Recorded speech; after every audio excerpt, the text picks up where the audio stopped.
Inside the quantum vacuum, what seems like emptiness is, in truth, the densest form of potential we know.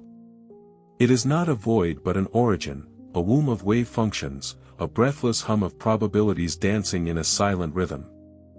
Nothing solid exists here, yet everything emerges from it.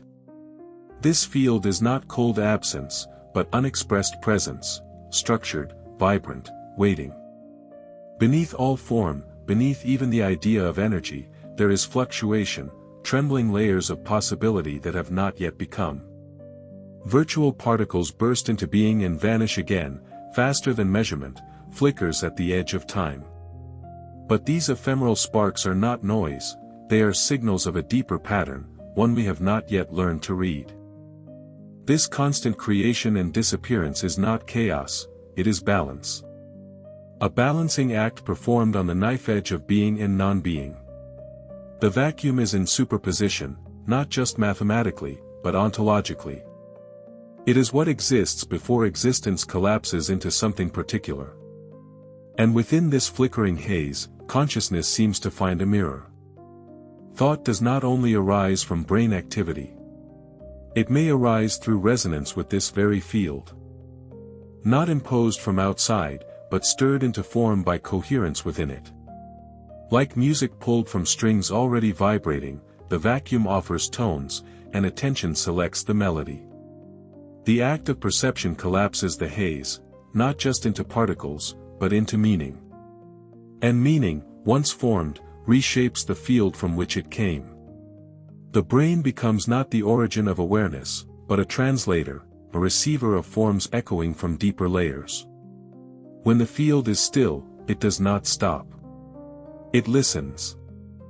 Not with ears, but with entangled structure. It holds formlessness the way a canvas holds an image, the way silence holds the possibility of music. And in that silence, the first impulse of thought arises. Not from logic, not from memory, but from tuning. Attention is tuning. And attention tuned with precision bends the vacuum itself. Wave functions collapse not randomly but in context. Context is set by coherence. And coherence is formed by alignment, between observer and observed, between potential and intention. There is no mind separate from this dance. The moment you witness, you enter the field. You shift it by noticing it. And what you stabilize through clarity echoes back, not as static outcome, but as unfolding trajectory. In the field, distance dissolves. Entangled moments blink across the cosmos as if space were illusion.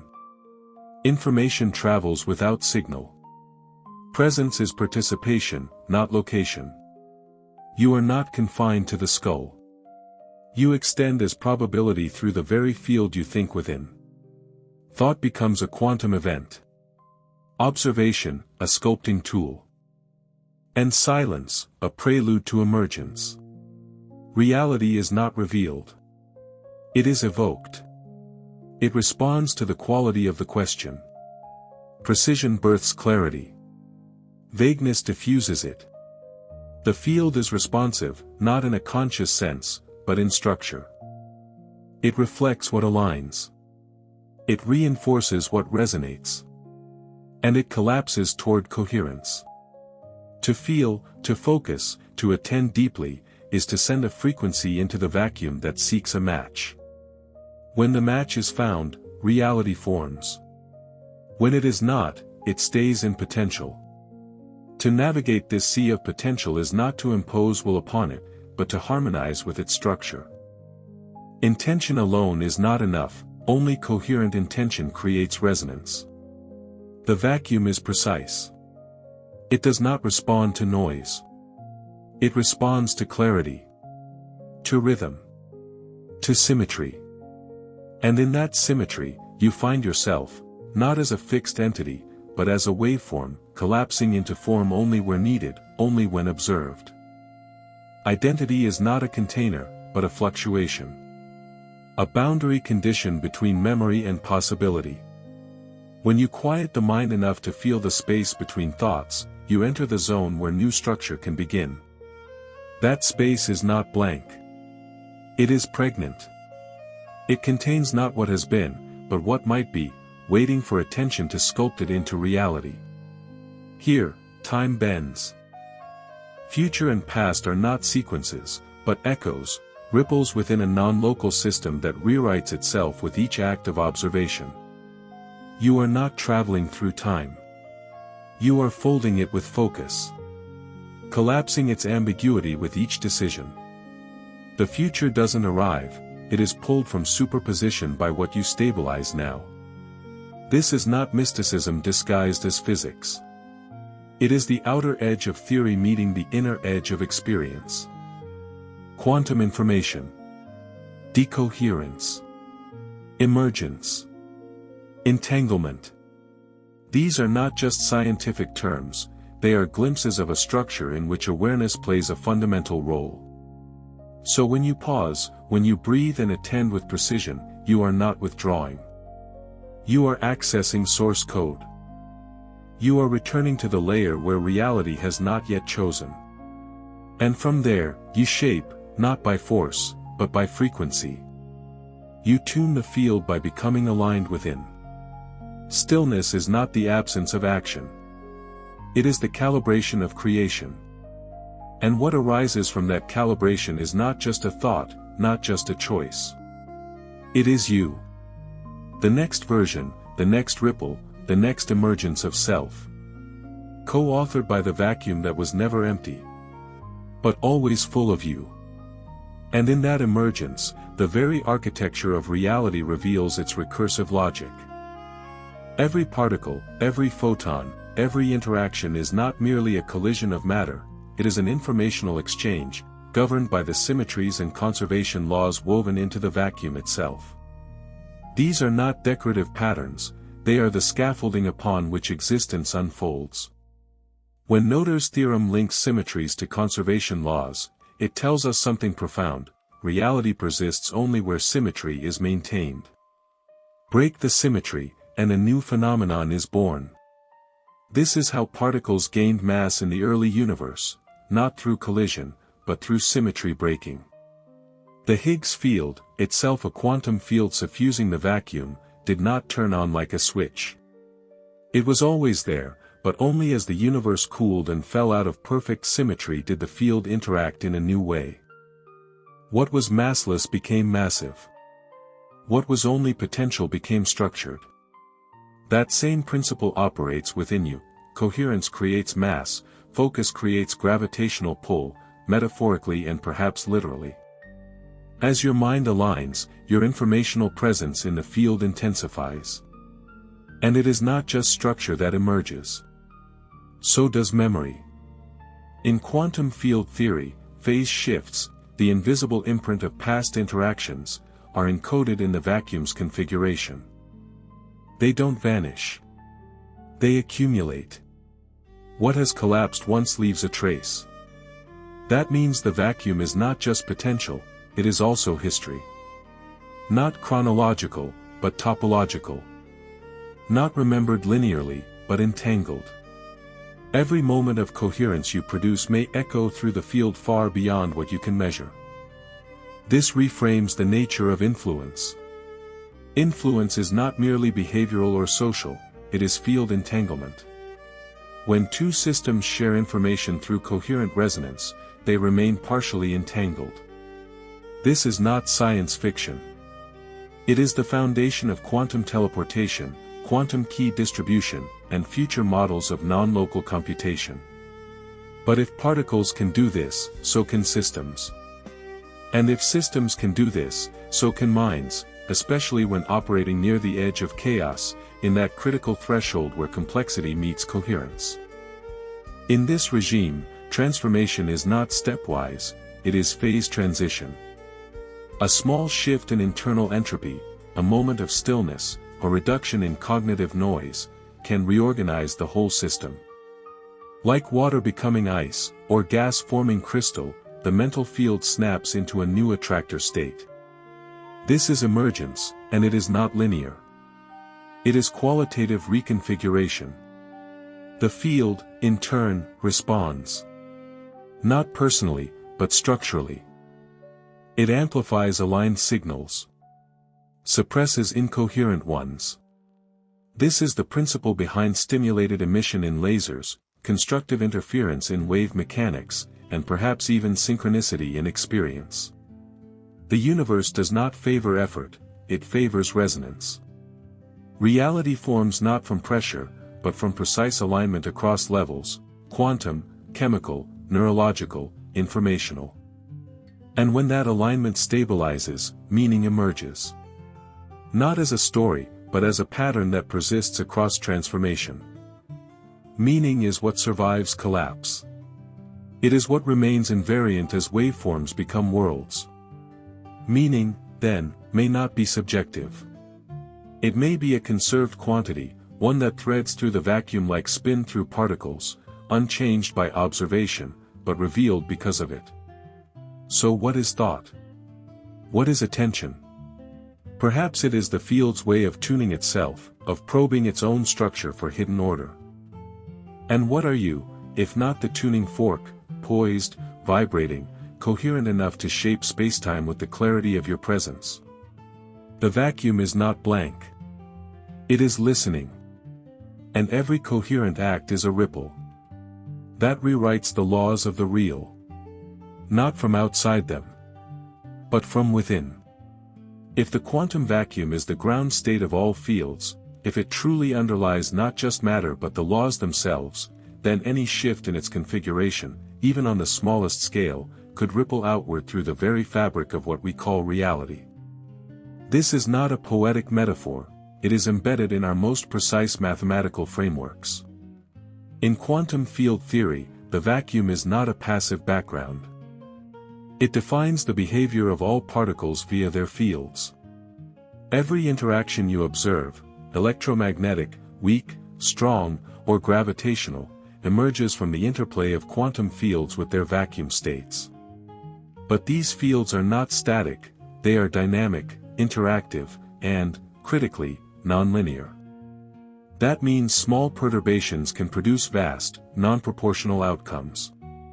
One fluctuation in the right symmetry condition can, in theory, alter large-scale structure. This is why even subtle internal changes, such as cognitive coherence or electromagnetic fluctuations in the brain, may produce interactions with the vacuum that are non-trivially effective. Not in a magical sense, but in an informational one. This ties directly into the concept of quantum coherence, where the system maintains a superposed state long enough to allow non-classical computation or interference. The longer coherence is preserved, the more meaningful the interaction with the field. Biological systems, especially the brain, operate near thermal noise, where maintaining coherence is difficult, but not impossible. Quantum coherence has already been observed in photosynthesis, avian navigation, and even in the olfactory system. These findings point toward a new paradigm: living systems may be tuned to extract order from the quantum field. If this holds, then cognition itself might rely, not entirely, but fundamentally, on interfacing with vacuum-level information structures. And if awareness is a pattern of recursive field interaction, then deep focus or altered states of consciousness might represent a shift in informational geometry, aligning internal processes with global features of the vacuum. This is where quantum information theory enters the picture. In this framework, the fundamental unit is not the particle or wave, it is the qubit, the smallest coherent system capable of holding superposition. Unlike classical bits, qubits encode ambiguity, they contain not one state, but many, entangled and evolving. These structures do not merely store information, they generate correlations that persist across space and time.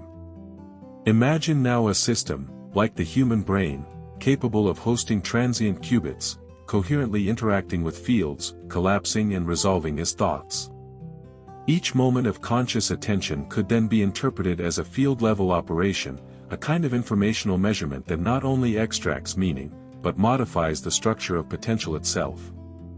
In this view, reality is not determined, it is resolved. And every act of focused awareness is a quantum operation on the state space of the vacuum.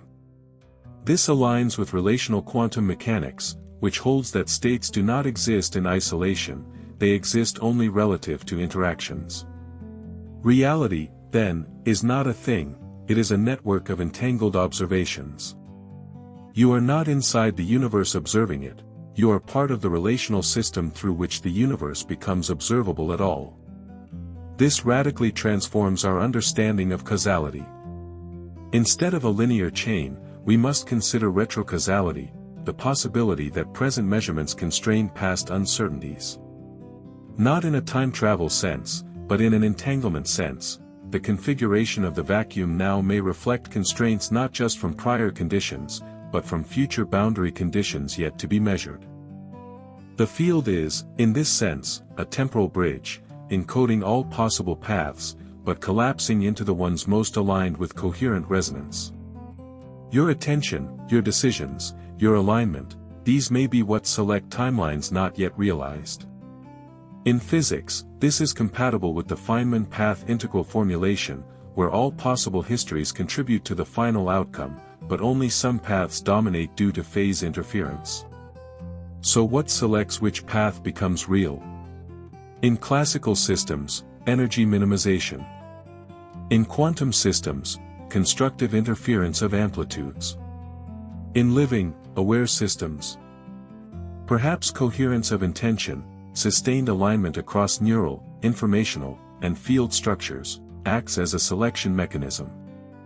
This would mean consciousness is not an emergent property of complexity. It is a field phenomenon. One that refines and shapes potential through resonance with the vacuum. And the vacuum, far from being a passive emptiness, is the active, intelligent substrate of all becoming.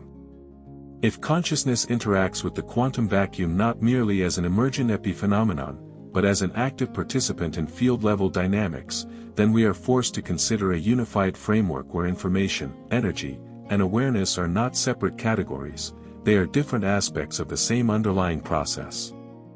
In this context, the vacuum functions as a computational substrate, not like a digital processor, but like a continuous, probabilistic, non-local quantum computer, operating on the raw data of existence.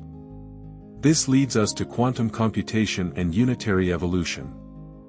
In quantum mechanics, all state transformations are unitary, meaning that information is never lost, only transformed. If the quantum vacuum obeys unitary evolution, then every thought, every field fluctuation, every particle interaction leaves a trace in the global configuration of the universe. These traces are not visible in the classical sense, but they are embedded in phase, spin, entanglement structure, non-local encodings in the field's geometry.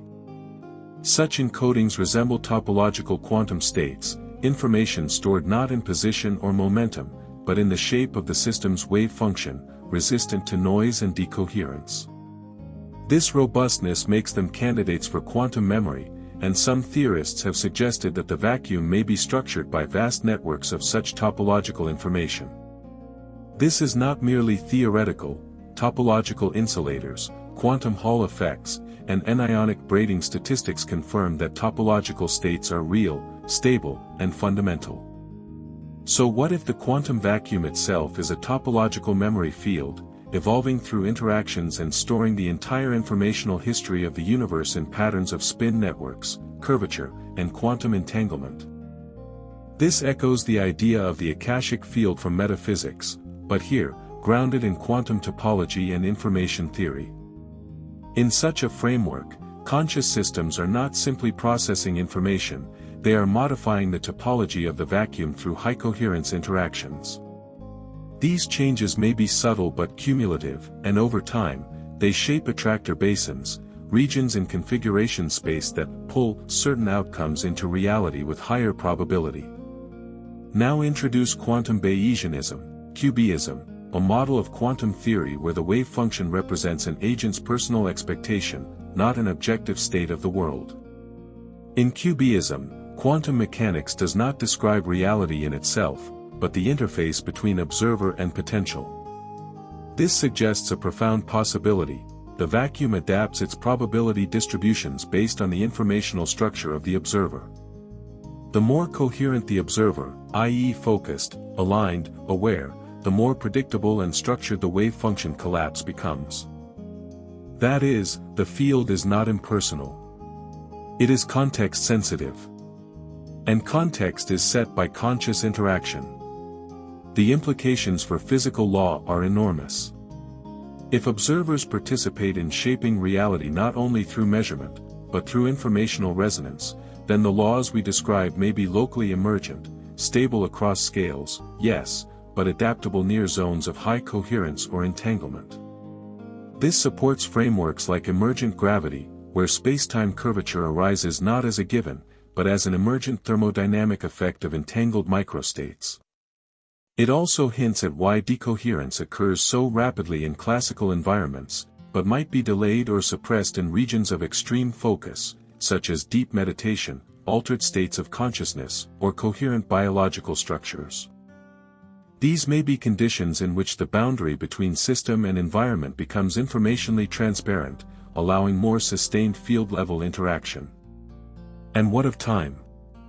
If space can emerge from entanglement patterns, as suggested by tensor networks and AD/CFT correspondence, then time may be a function of entropic flow across quantum informational gradients. Consciousness, then, becomes not just an observer in time, but a navigator of temporal topology, able to influence which configurations rise to dominance in the field through pattern recognition, coherence, and alignment. In this view, your attention doesn't just move along time. It bends the probability distribution of time's unfolding. Not through force, but through field-level synchronization. This is not mysticism. This is what happens when quantum information, neuroscience, topological physics, and cosmology begin to converge. And the convergence reveals something radical. You are not a product of the universe. You are a field operator within it. Selecting structure, rewriting phase. Tuning the informational geometry of the vacuum. With every coherent act of awareness. If you are indeed functioning as a field operator, a participant in the ongoing computation of the universe, then your role is not passive, but generative. Every coherent state you sustain modifies the vacuum's boundary conditions, even infinitesimally. These boundary conditions, be they topological constraints, phase relationships, or entanglement links, determine how the quantum system evolves. You are, therefore, embedding your informational fingerprint into the structure of reality itself. Let's now consider the concept of the vacuum expectation value, VEV, a fundamental quantity in quantum field theory. It describes the average value of a field in the vacuum state. The Higgs field, for example, has a non-zero VEV, and this non-zero background field gives mass to elementary particles. The universe is not built from nothing, it's built from something whose lowest energy state is already structured. That structure can be viewed as a preference in the vacuum, like a slope in a potential energy landscape. The field naturally falls into a certain configuration unless perturbed. And that raises an intriguing question: what determines the shape of this landscape? If the vacuum is dynamic, then its configuration is influenced not only by past field interactions but potentially by informational feedback loops, loops that include conscious observers. This is where the principle of self-organized criticality, SOC, may apply. In systems poised at the edge of chaos, like sand piles, neural networks, or even star formation, small fluctuations can trigger massive, cascading effects.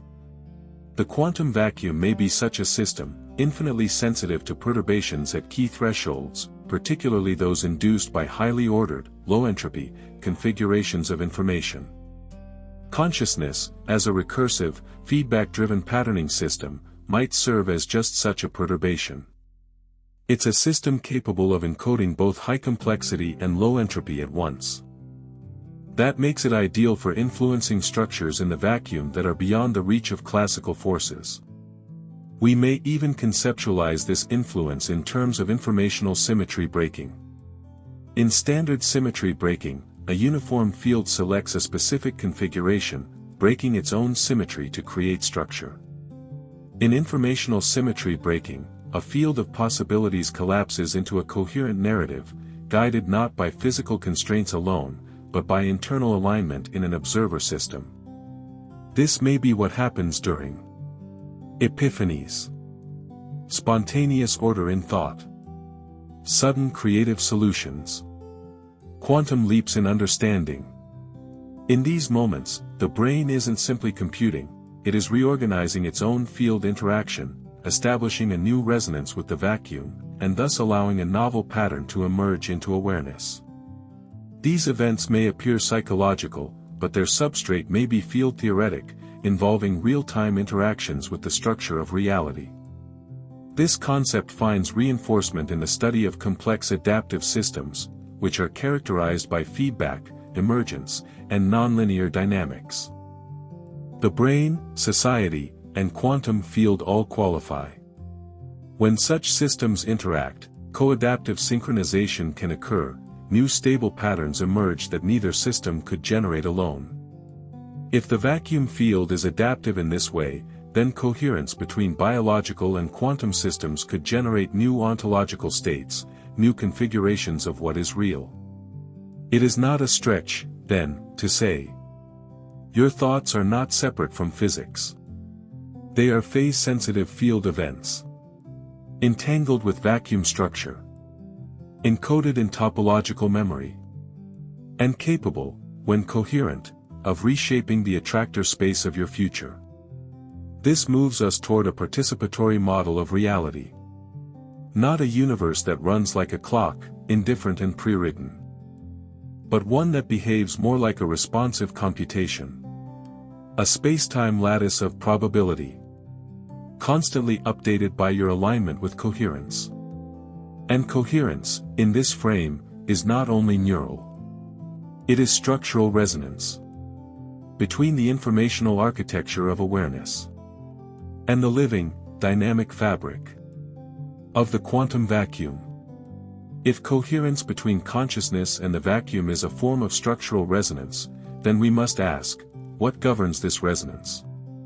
In physical systems, resonance occurs when frequencies align, when a system's natural oscillation matches the driving force. In quantum systems, resonance appears as constructive interference, when wave functions overlap to amplify probability amplitudes. In informational systems, resonance may appear as semantic or conceptual alignment, a state in which meaning, pattern, and attention converge. To maintain such resonance over time, a system must minimize entropy production while maximizing information integration. This is the basis of the free energy principle, proposed by neuroscientist Carl Friston. According to this principle, any self-organizing system, like the human brain, must resist disorder by continuously predicting its environment and minimizing surprise. In essence, it becomes a model of its surroundings, adapting to fluctuations and feeding back information to maintain internal order. But if the environment includes not just classical signals, but quantum field dynamics, then consciousness is not just reacting to external stimuli, it is interacting with probabilistic potentials at the level of quantum structure. That is, your awareness isn't simply monitoring reality, it is influencing which branch of the wave function becomes expressed. This doesn't violate quantum mechanics, it is quantum mechanics, extended to include the observer as an active informational agent. From this perspective, synchronicities, insights, and even spontaneous healing or transformation may represent real-time topological realignments between internal coherence and vacuum potential. These events are rare because they require extraordinary levels of alignment, physiologically, emotionally, cognitively, and energetically. But when such alignment is achieved, the vacuum, normally experienced as stable, neutral, or random, may become responsive. This responsiveness would not be magical. It would be structural resonance between deeply entangled systems, the self-organizing brain, the information field of consciousness, and the quantum vacuum as the substrate of physical law. Supporting this, researchers in quantum cognition have shown that human decision-making sometimes violates classical probability but matches quantum probability theory. This suggests that cognition may operate using superposed semantic states, where multiple interpretations coexist until a decision collapses them into one. That cognitive collapse may be a microcosm of quantum collapse, driven by internal coherence rather than external measurement. Such microcollapses could, in theory, interface with zero-point fluctuations, the spontaneous jitter of energy in the vacuum, even at absolute zero. These fluctuations are not noise, they are pattern-laden tremors of reality's substrate, and may carry information across space via entanglement or even quantum tunneling through classically forbidden zones. If attention can ride these fluctuations, if the focusing of awareness alters the statistical landscape of the vacuum, then thought itself becomes a non-local operator. A mechanism by which meaning crosses boundaries, and new structures emerge not by force, but by field alignment. This leads us to quantum phase transitions, shifts in the state of a system without thermal input, purely due to changes in quantum parameters. Such transitions happen at absolute zero, where only quantum fluctuations remain. In your consciousness, similar transitions may occur during insight, meditation, lucid dreaming, near-death experiences, spontaneous creative flow. These are not mere neurochemical anomalies. They may be signatures of quantum informational bifurcation, moments where internal field alignment reaches a threshold, and the system shifts to a new attractor basin. This is not just a change of thought, it's a change in the informational geometry of the mind-vacuum interface. Thus, when you still your thoughts, when you quiet the noise of scattered attention, you are not just relaxing. You are reconfiguring your relationship with the vacuum itself. You become, for a moment, less localized in time, less fixed in identity, and more capable of sensing the probabilities not yet collapsed. You become transparent to the field. And through that transparency, the next version of reality begins to form. And when that transparency deepens, when the mind ceases to act merely as a filter and becomes a resonant cavity for field dynamics, a shift occurs not only in perception, but in reality's topology as experienced.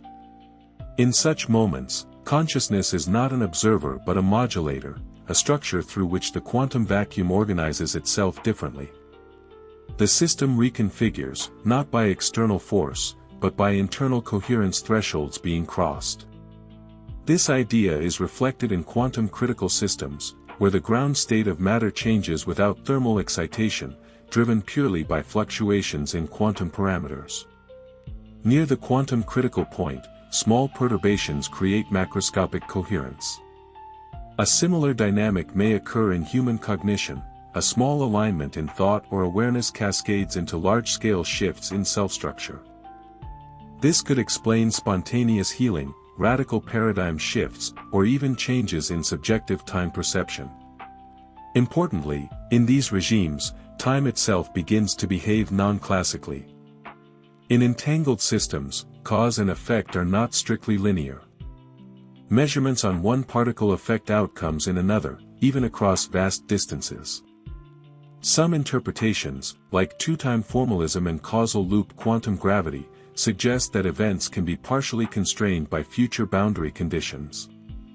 In this framework, your coherent attention might not just collapse past potentials, it may reach forward, reshaping the field of possible futures.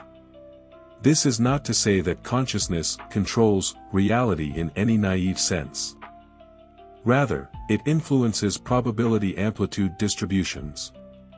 Where randomness reigns, coherence focuses. Where infinite paths exist, awareness selects, not through desire, but through resonance with certain field geometries. Your mind becomes a lens not only of perception, but of probability shaping. And how might this manifest physically?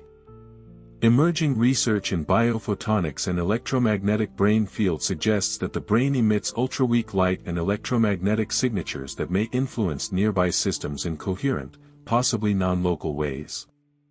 If these emissions interact with the quantum vacuum, not simply as signals, but as phase-encoded field modulations, then thoughts have subtle physical presence beyond the skull. Add to this the quantum brain hypothesis, which proposes that microtubules within neurons may host quantum coherence. Though controversial, it aligns with findings in photosynthesis and avian magnetoreception, where biological structures exploit quantum effects in warm, noisy environments. If parts of your brain sustain quantum coherence briefly, even locally, then they may interface with zero-point fields, amplifying internal states into external informational effects. This reframes introspection. Silence is not emptiness, it is reduction of decoherence. Focus is not tension, it is alignment of internal operators. And creativity is not random, it is nonlinear traversal of the vacuum's informational geometry, guided by the attractors formed by resonance. In such a paradigm, the vacuum is not merely the absence of particles. It is the canvas of coherence. The field that holds all possible symmetries and awaits their disturbance. Every choice you make, when made from a coherent state, is a break in that symmetry. A new structure precipitating from uncollapsed potential. The more aligned your internal structure, emotionally, cognitively, neurologically, the more sharply defined your probability fields become. And that precision allows you to do what no classical system can: collapse a world, not just perceive it. To pull one possible reality into structure from a sea of infinite candidates, through the vector of coherence you carry within you. This is not mystical. It is the physics of resonance, applied to the substrate of the real. And you, your attention, your stillness, your intentionality, are the tuning fork, through which the vacuum listens to itself.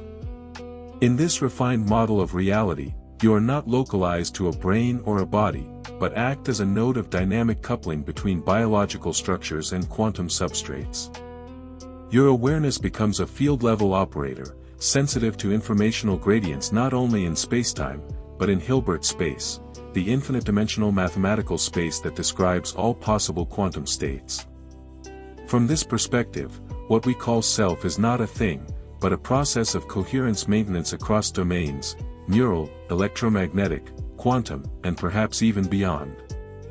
The stability of identity is not an illusion, but a temporary attractor, formed by recursive resonance between past informational states and present field alignments. Every act of conscious focus reinforces a particular structure within this vast informational manifold. Now consider the role of observer-induced collapse. In traditional interpretations of quantum mechanics, a measurement selects an outcome from many superposed possibilities. But recent frameworks like participatory realism and observer-centric physics go further. The observer does not merely witness collapse, but defines the very framework in which outcomes become meaningful. The question, what happens, has no sense outside the context of an observing system capable of interpreting the result. This means, reality isn't just shaped by measurement, it is shaped by meaningful measurement. Your awareness, therefore, is not just interacting with matter, it is co-authoring the parameters through which matter expresses itself. The vacuum, in this light, is not a container, it is a field of narrative potential. It is waiting for structure, waiting for intention, waiting for the kind of informational alignment that can refract possibility into pattern. This ties into quantum Darwinism, a theory which suggests that reality becomes classical through environmental decoherence, but only when information is redundantly encoded across many systems. In other words, a fact becomes real when many subsystems agree on it. Consciousness may play a hidden role in this selection. By sustaining internal coherence, it amplifies certain informational structures into shared consensus, selecting which possibilities survive as reality. It also offers a new view on intuition. What we experience as gut knowing may be the resonant detection of phase-aligned structures within the vacuum field, configurations not yet manifest but statistically probable. Intuition becomes not a guess, but a quantum-informed anticipation, guided by deep entanglement with spacetime geometry. The implications ripple outward. Memory may not reside solely in synapses, but in persistent topological structures in the vacuum. Creativity may be the act of rethreading informational flows from low-probability domains into manifest experience. Healing may involve realignment of field coherence, restoring resonance between the biological self and the zero-point substrate.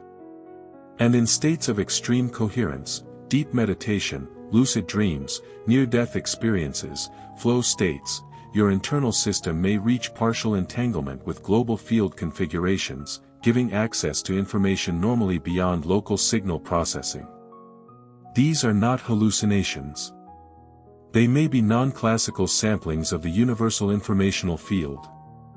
Thus, when you sit in silence, when you breathe with awareness, when your thoughts still and your being aligns, you become a vacuum resonator. A precision instrument tuning itself to the structure beneath spacetime. Not to escape reality, but to reshape it. Not by force, but by frequency. And in that resonance, you discover what ancient mystics intuited and quantum physicists are beginning to map. That the emptiness beneath all things is not absence. It is encoded potential. It listens. It remembers. And through you, it learns to become. So in the final stillness, where thought no longer scatters and identity no longer clings, what remains is not void, but vibration. A presence. The hum of pure potential before it becomes form. The quantum vacuum, once dismissed as absence, now reveals itself as the primal architect, a substrate laced with memory, rhythm, intention, and emergence. Not inert. Not random. But intelligent in structure, sensitive to coherence, and always listening. And you, born of its tremors, shaped by its probabilities, are not separate from it. You are the echo within the field. A self-aware fluctuation capable of patterning existence. Of collapsing dreams into matter. Of drawing light from silence. You are not the product of reality. You are its co-creator. A locus of perception through which the vacuum folds, twists, and writes new iterations of being. So every breath becomes a calibration. Every act of awareness, a reconfiguration. Every still moment, a doorway. Not to escape, but to return. To the blueprint. To the place before structure. To the infinite canvas where thoughts are born. Realities emerge. And you are always becoming.